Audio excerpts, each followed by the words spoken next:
محترم حضرات، معزز سامعین کرام،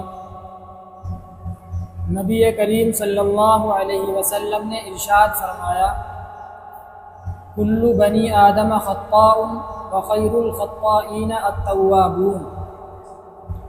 ہر انسان خطا وار ہے، ہر انسان سے غلطیاں ہوتی ہیں، ہر انسان سے کوئی نہ کوئی گناہ ہوتا ہے۔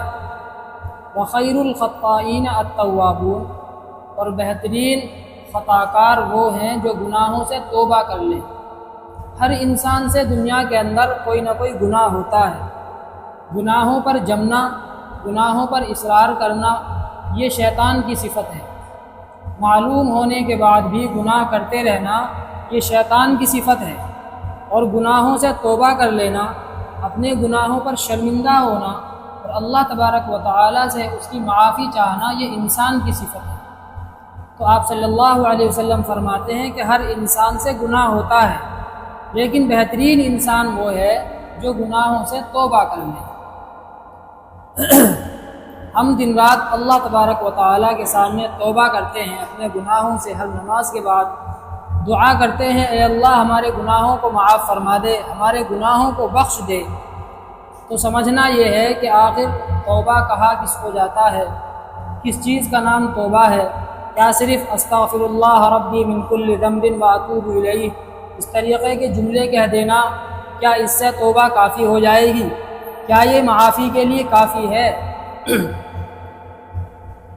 جس طریقے سے جب انسان کاغذ پر لکھتا ہے پینسل سے، تو غلطی جب ہو جاتی ہے تو انسان اس کو، اگر کچی پینسل ہے تو ربڑ کے ذریعے صاف کر دیتا ہے، اور اگر پکی پینسل ہے تو اس کے اوپر سفید رنگ لگا دیتا ہے، وائٹنر لگا دیتا ہے، جس سے وہ غلطی چھپ جاتی ہے۔ اسی طریقے سے زندگی کے اندر اگر انسان سے کوئی غلطی ہو جائے، کوئی گناہ ہو جائے، تو اس کے لیے جو ربڑ اللہ تبارک و تعالیٰ نے بیان فرمائی ہے وہ ہے توبہ۔ اللہ تبارک و تعالیٰ سے توبہ کر لے۔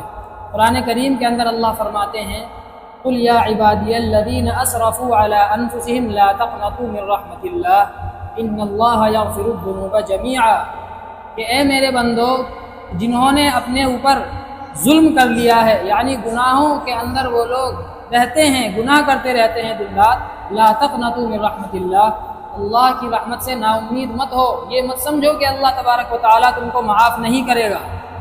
اللہ تبارک و تعالیٰ تمام گناہوں کو معاف کرنے والے ہیں، لیکن شرط یہ ہے کہ جو اللہ تبارک و تعالیٰ سے توبہ کرنے کا طریقہ ہے، اس طریقے سے اللہ سے معافی مانگی جائے۔ ہم جو توبہ کرتے ہیں وہ کیسی توبہ ہوتی ہے؟ ہم نماز پڑھنے کے لیے گئے، نماز کے بعد اللہ تبارک و تعالیٰ سے توبہ کی، اور نماز کے بعد پھر اسی گناہ کو کر رہے ہیں جس گناہ سے ابھی توبہ کر کے آئے ہیں۔ نماز پڑھ کر کے آئے ہیں اور پھر وہی جھوٹ چل رہا ہے ہمارا، توبہ کر کے آئے ہیں اور پھر وہی غیبتیں، بہتان، تمام کے تمام اسی طریقے سے جاری ہیں۔ توبہ کر کے آئے ہیں اور کاروبار کے اندر جھوٹ بول رہے ہیں، جھوٹ بول کر کے اپنا سامان بیچ رہے ہیں۔ توبہ کر کے آئے ہیں، سامان کے اندر ملاوٹ کر رہے ہیں۔ توبہ کر کے آئے ہیں، وعدہ خلافی کر رہے ہیں۔ توبہ کر کے آئے ہیں، اپنی قسمیں توڑ رہے ہیں۔ توبہ کر کے آئے ہیں، اوروں کو ستا رہے ہیں، تکلیف پہنچا رہے ہیں۔ حضرت علی رضی اللہ تعالی عنہ نے ارشاد فرمایا کہ توبہ کی جو حقیقت ہے اور جو توبہ ہے، اس کے صحیح ہونے کے لیے چند شرطیں ہیں۔ جب وہ شرطیں پائی جائیں گی تب سمجھا جائے گا کہ انسان نے حقیقی طور پر توبہ کی ہے، ورنہ اس سے پہلے انسان لاکھ زبان سے کہتا رہے کہ ہائے میری توبہ، اللہ میں تجھ سے معافی مانگتا ہوں، اس کو توبہ نہیں کہا جائے گا۔ وہ توبہ کی شرطیں کیا ہیں؟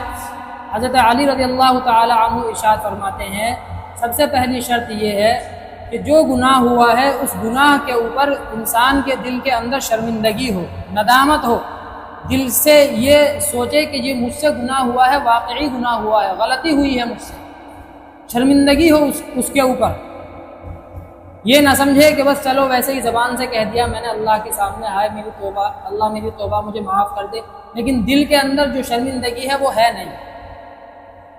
تو دل کے اندر سب سے پہلی شرط یہ ہے کہ شرمندگی ہونی چاہیے گناہ کے اوپر، کہ مجھ سے اللہ تبارک و تعالیٰ کی نافرمانی ہوئی ہے، گناہ ہوا ہے، شرمندہ ہوں میں اس گناہ کے اوپر۔ دوسری شرط کیا ہے؟ دوسری شرط یہ ہے کہ اگر ان گناہوں کا تعلق حقوق اللہ سے ہو، اللہ کے حقوق سے ہو، مثلا نمازیں چھٹی ہیں، روزے چھٹے ہیں، حج فرض ہو گیا تھا لیکن حج نہیں کیا ہے، یا اسی طریقے سے اس کے اوپر صدقات واجبہ ہیں ان کو ادا نہیں کیا ہے، تو اگر اللہ تبارک و تعالیٰ کے حقوق ہیں، اس کے ذمے نمازیں وغیرہ ہیں، روزے ہیں، ان تمام کو رکھے، ان کو ادا کرے۔ اگر نمازیں نہیں پڑھی ہیں 4 سال 5 سال 20 سال 15 سال کی، ان سب کو پڑھے، روزے نہیں رکھے ہیں فرض روزے ان کو رکھے۔ تو دوسری شرط یہ ہے کہ جو اللہ تبارک و تعالیٰ کے حقوق انسان کے ذمے ہیں ان سب کو ادا کرے۔ لیکن نمازیں نہیں پڑھتا، بس اللہ میری توبہ مجھے معاف کر دے، تو جو اللہ تبارک و تعالیٰ معاف کرنے والا ہے وہی اللہ تبارک و تعالیٰ فرماتا ہے ان بطش ربک لشدید، تیرے رب کی پکڑ بڑی سخت ہے، لا يعذب عذابہ احد، اس کی طرح کوئی عذاب نہیں دے سکتا۔ تو اسی اللہ تبارک و تعالیٰ کی یہ تمام صفات بھی ہیں۔ تو دوسری شرط یہ ہے کہ جو اللہ تبارک و تعالیٰ کے حقوق انسان کے ذمے ہیں، نمازیں وغیرہ روزے وغیرہ، ان سب کو ادا کرے، رکھے، سستی نہ کرے ان کے اندر۔ تیسری شرط یہ ہے کہ اگر کسی انسان کے حقوق اس کے اوپر ہیں، مثلا کسی کا مال ناحق کھا لیا، کسی کی چوری کر لی، یا جھوٹ بول کر کے اپنا کاروبار کیا، تو جس کا حق ہے اس کو وہ حق ادا کرے۔ کسی کا مال ناحق کھا لیا اس کو دے، اس کا مال چوری کر لی تو مال اس کو واپس کرے، لوٹائے۔ یہ نہیں کہ مال کھا کر کے بیٹھ گیا ہڑپ کر کے اور اللہ تبارک و تعالیٰ کے سامنے جا کر کے معافی مانگ رہا ہے، اللہ اس کو معاف نہیں کریں گے۔ اللہ تبارک و تعالیٰ حقوق العباد کو معاف نہیں کریں گے۔ ایک جمعے میں آپ کے سامنے اس بات کا تذکرہ آیا تھا کہ حقوق العباد اللہ معاف نہیں کریں گے۔ قیامت کے دن یہ حال ہوگا کہ اگر بندے کے حقوق انسان کے ذمے ہوں گے تو جس کے حقوق ہیں ان کو بلوایا جائے گا، اور جس کے اوپر حقوق ہیں اس کی نمازیں روزے زکوٰۃ حج وغیرہ اس کو دے دیے جائیں گے جن کے حقوق ہیں۔ کسی کا مال کھا لیا، کسی کو گالی دے دی، کسی کو مار دیا، تو اس کو دے دیے جائیں گے، اب یہ خالی کھڑا ہوا ہے۔ تو تیسری شرط یہ ہے کہ اگر کسی انسان کا ناحق مال کھایا ہو، چاہے کاروبار کے ذریعے کھایا ہو، جھوٹ بول کر کے کاروبار کیا ہو، نقلی مال ہے اوریجنل بتایا، یا مال کے اندر ملاوٹ کر دی ہو، یا کسی اور طریقے سے کسی دوسرے کا مال ناحق انسان کے پاس آ گیا، اس کو کھا لیا، تو پہلے اس کا حق اس کو لوٹائے، تب اللہ تبارک و تعالیٰ توبہ قبول کریں گے۔ چوتھی شرط یہ ہے کہ اگر کسی انسان کو ناحق ستایا، چاہے اپنے ہاتھ سے یا اپنی زبان سے یا اپنے کسی عمل سے، تو جس کو تکلیف پہنچائی ہے اس سے معافی مانگے جا کر کے، اکڑ خوں میں نہ رہے، اپنی آن بان شان میں نہ رہے کہ میں تو اتنا بڑا آدمی ہوں، میری تو اتنی پوزیشن ہے، میں کیوں معافی مانگوں، میں کیوں جھکوں۔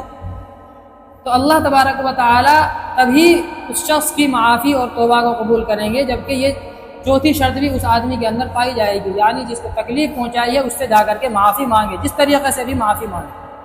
پانچویں شرط یہ ہے کہ جو گناہ ہے، جس چیز سے توبہ کر رہا ہے، اس کو آئندہ نہ کرنے کا پختہ ارادہ کرے۔ یہ نہیں کہ نماز کے اندر تو اللہ سے دعا مانگ رہا ہے کہ میں توبہ کر رہا ہوں، لیکن نماز کے بعد پھر وہی گناہ کر رہا ہے۔ اس کو گناہ پر اصرار کہا جاتا ہے، بار بار گناہ کرنا، اسی گناہ کو بار بار کرنا، یہ انسان کی صفت نہیں ہے، یہ انسان کو زیب نہیں دیتا ہے۔ تو پانچویں صفت یہ ہے، جس گناہ سے توبہ کر رہا ہے اس کو آئندہ نہ کرنے کا پکا ارادہ ہو۔ چھٹی شرط یہ ہے کہ جس طریقے سے انسان اب تک اللہ تبارک و تعالیٰ کی نافرمانیوں کو دیکھتا آیا ہے خود کرتے ہوئے، یعنی خود کرتا آیا ہے، اسی طریقے سے اللہ تبارک و تعالیٰ کی اطاعت کرتے ہوئے اپنے آپ کو دیکھے۔ تو یہ 6 شرطیں ہیں، جب یہ 6 شرطیں پائی جائیں گی توبہ میں، تب کہا جائے گا کہ اس نے حقیقی توبہ کر لی۔ اور اگر یہ 6 شرطیں نہ ہوں، صرف زبان سے انسان کہتا رہے کہ میں توبہ کرتا ہوں، اللہ مجھ کو معاف کر دے، تو اس توبہ کا کوئی اعتبار نہیں ہے۔ تو حضرت علی رضی اللہ تعالی عنہ نے فرمایا کہ یہ 6 شرطیں ہونی چاہیے۔ اسی کو اللہ تبارک و تعالیٰ نے جگہ جگہ فرمایا ہے وَتُوبُوا إِلَى اللَّهِ جَمِيعًا أَيُّهَا الْمُؤْمِنُونَ لَعَلَّكُمْ تُفْلِحُونَ، اے ایمان والو تم سارے کے سارے اللہ کی طرف رجوع کرو، اللہ سے توبہ کرو تاکہ تم کامیاب ہو جاؤ۔ تو توبہ کی حقیقت یہ ہے۔ اللہ تبارک و تعالی ہم سب کو عمل کی توفیق عطا فرمائے۔ وآخر دعوانا الحمد للہ رب العالمین۔